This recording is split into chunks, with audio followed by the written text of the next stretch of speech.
Hello everyone and welcome back to another video, and once again we are diving into some builds, and I'm actually very excited to be presenting this one because I've been playing this build non-stop since Whisper in the Dark came out, right after I finished the story journals and story steps. I crafted this build and I got all the gear together and I chose my traits and my skills, and so far I'm really liking it.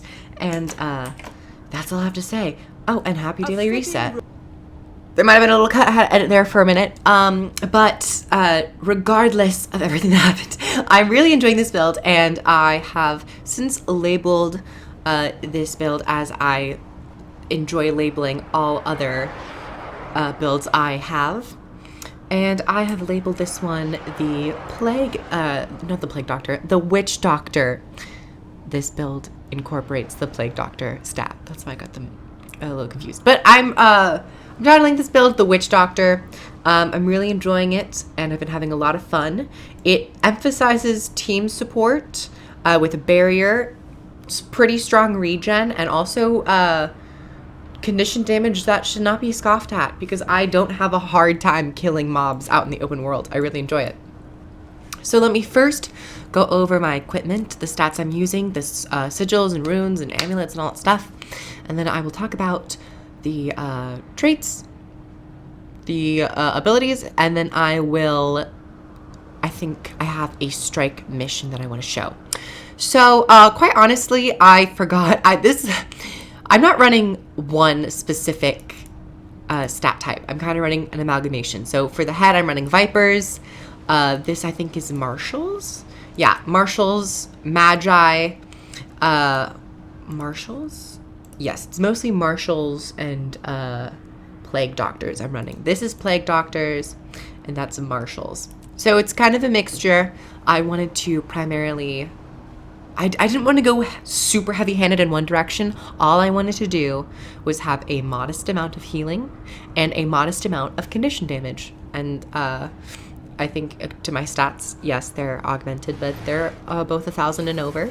So I'm pretty happy with that. I'm running a staff for one. This is the Harriers because I just had it. You could probably go with a bit more condition damage as well, but that's why I'm deciding to run a Superior Sigil of Agony to increase the bleeding duration on the Mark II. Quickly, let me go back. I'm running the Superior Rune of the Scourge. Yes, there are other support options you can, of course, play around with, but I wanted to kind of just stick with the Scourge because it has good condition damage and also healing and a little bit of survivability because it grants you a barrier. So I like it. And then for my second weapon set, of course, the Scepter Torch for more condition damage and Might Generation. This is Carrion, and then this is Harrier. As for my backpack and amulets and stuff, my backpack actually is for my power DPS build that I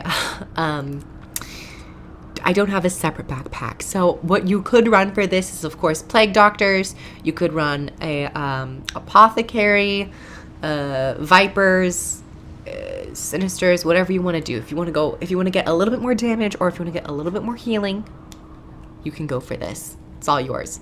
This is just something I had around my bank. It's Harriers for more concentration because, you know what, boon up time is nice. I'm taking a Plague Idol because I needed an Ascended Amulet, and I had the Laurels. That's all. For the Healer's Woven Band, I'm deciding to take Marshals? Plague Doctors. You know, this one's Plague Doctors because of the vitality. Plague Doctors is quite nice. And one reason why I'm running Plague Doctors is because I'm not taking Soul Reaping, and I'll get to that in a moment. Second ring, Druids, because I had it. And then another one with Healing Power and Condition Damage that I bought from a Laurel Merchant. So that is all my equipment. These are my stats, if you are interested in them. And then, I feel like I'm talking so fast. Moving over to the builds. I just don't want to make this a super, super long video because I know people have lives to live. This build, as you can currently see, does not utilize Soul Reaping. And I have always wanted to make a build that doesn't use Soul Reaping because it's in every single Necromancer build because it is so overpowered when it comes to its additional life force that it grants to Necromancers. And with the build templates, I'm like, oh, this is a perfect opportunity just to mess around a little bit. So I went with Curses, Blood Magic, and Scourge. And this is one reason why I'm also playing a little bit more with Plague Doctors because of the extra vitality. If you can put vitality in your build for this, it's just going to help you out in the long run. So for Curses, we have Terrifying Descent, Terror, and Lingering Curse. This is more of a condition damage line because this is where I want to be able to defend myself in the open world. So that's why I'm taking Curses. Blood Magic, this is a bit more supportive. I'm taking Blood Bond in the open world, mostly because I am not always guaranteed to use Ritual of Life. Now, if you go into a raid or a strike mission or PvP and you want to use Ritual of Life, by all means, please do it. Blood Bond is nice too because you can, heal them up a little bit more.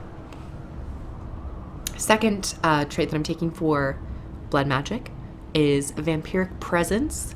Just the healing is really nice, and it, you share it with a bunch of other people. Life from Death, I don't really actually... It's weird. I feel like they should change Life from Death because it just seems so similar to Transfusion. But yeah, you can use Life from Death. I don't often use it in open world or in a raiding scenario. And then finally, Transfusion. Transfusion is one of the best support traits or healing traits for a healing Necromancer when it comes to blood magic. And yeah, it's always solid. I always feel like I never really read this trait. I kind of just always pick it. And I just started reading it. I'm like, oh yeah, that's interesting.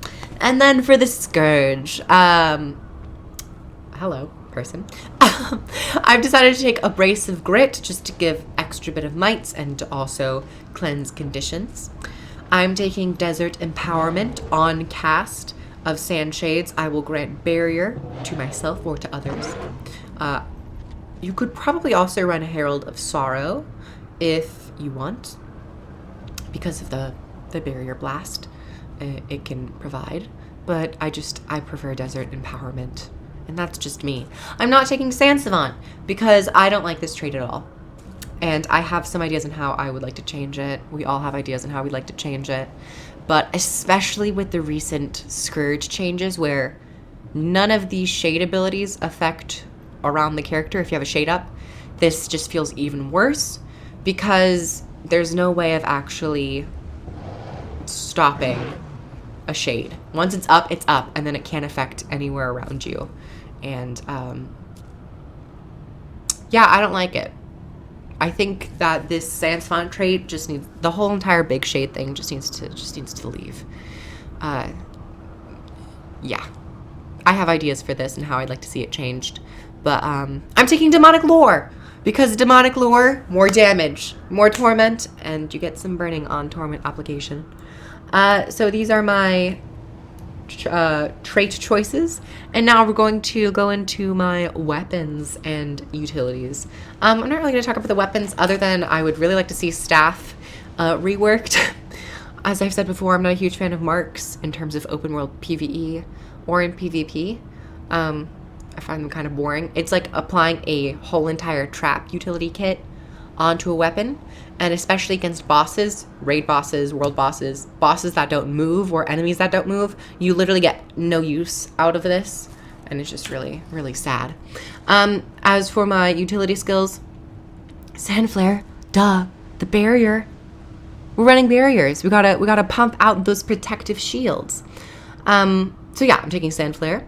And then Serpent Siphon. As much as I would like to see this skill retouched up and reworked as just a line AoE where you just send out one massive sand ghost serpent that grants people barrier, I think the pickup mechanic, the orb mechanic that is tied with this skill has no place unless it's integrated into other areas of the traits, but I don't know why this has a pickup mechanic, and they don't last very long. They last like what, 5 seconds?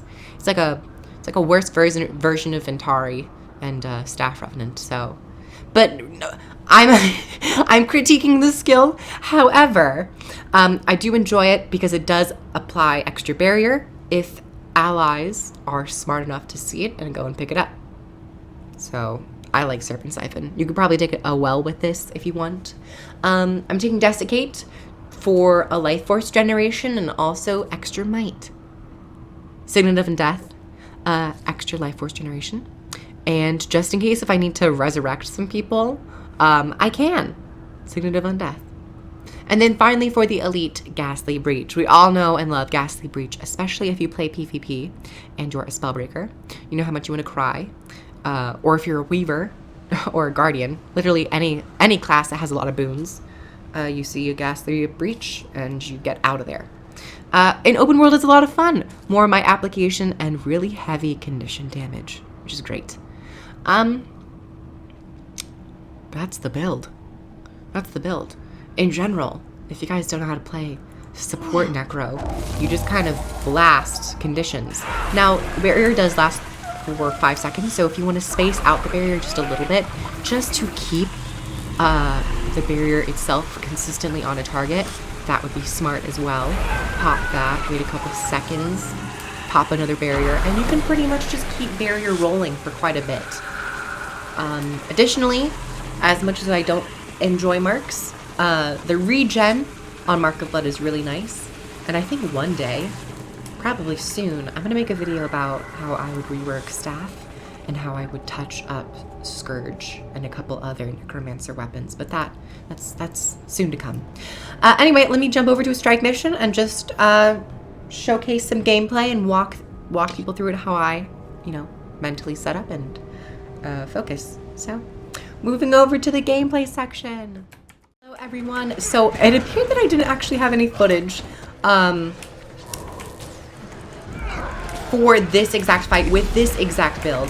So, oh god, I'm already off to an awful start. So I thought I would just, do one while we wait. So basically what I prefer to do is to kind of stay not directly up close, but near the group where I can.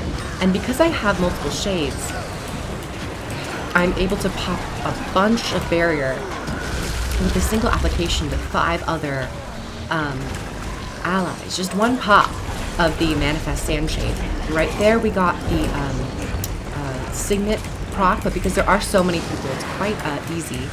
Now I'm going to pop them over here, and with my chosen trait, Abrasive Grit, the condition of the immobilization for the skill is removed whenever I apply barrier. And Serpent Siphon with this fight is actually okay because there are 2. Serpent Siphon never feels great when you want to get the barrier application to people. There's only one enemy around, and that's why I think that skill is so unusual to me, is because it's a support skill that is almost entirely reliant on how many enemies you are fighting, and it just never feels good. So I'm just trying to stay like slightly. I need to switch to the claw. See what I know how to do. Most of the time, at least with this strike mission, I don't really need to use my Signet. However, the Signet's passive effect is still really nice to have. And I can throw that up. Ooh, that was good.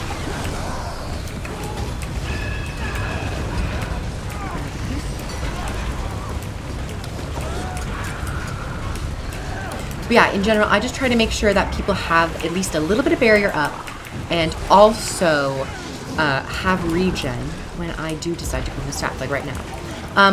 I honestly wish... Oh god, why am I taking so much damage? Remember when I said I never needed to use that skill? I might. I also didn't switch to Well of Blood with this fight because I wanted to stick with the build I showed you guys. But of course, remember you can change that. Always more barrier application. Might as well get some stability.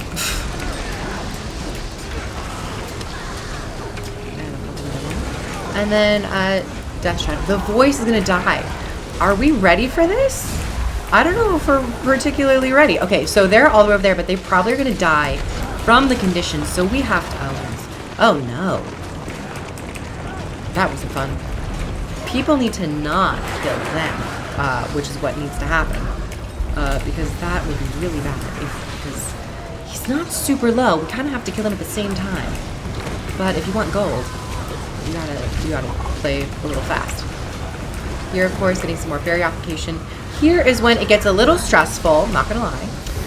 But we are just gonna damage him, no problem. Going counterclockwise, Legendary Hunter, nice. Beautiful. Wonderful. And now I think I can smash some of these chests open. It's great. But that was the fight. Nothing super severe. I was actually pretty fast. It's one of the fastest ones I've ever done. Yeah, Serpent Siphon. I would love for Mark of Blood to be infused into Putrid Mark and Chillblains to be infused with Reaper's Mark. And I would free these 2 slots up for more active abilities. Still somewhat utility based, but I want something more. You only have an auto attack that its projectile is so wonky and very unreliable. And then basically traps on a weapon set that might not get triggered. So that's pretty much the video. Thank you guys for watching my Witch Doctor build, and I hope you guys enjoyed it, and I'll see you guys in the next video or build. Bye everyone, take care.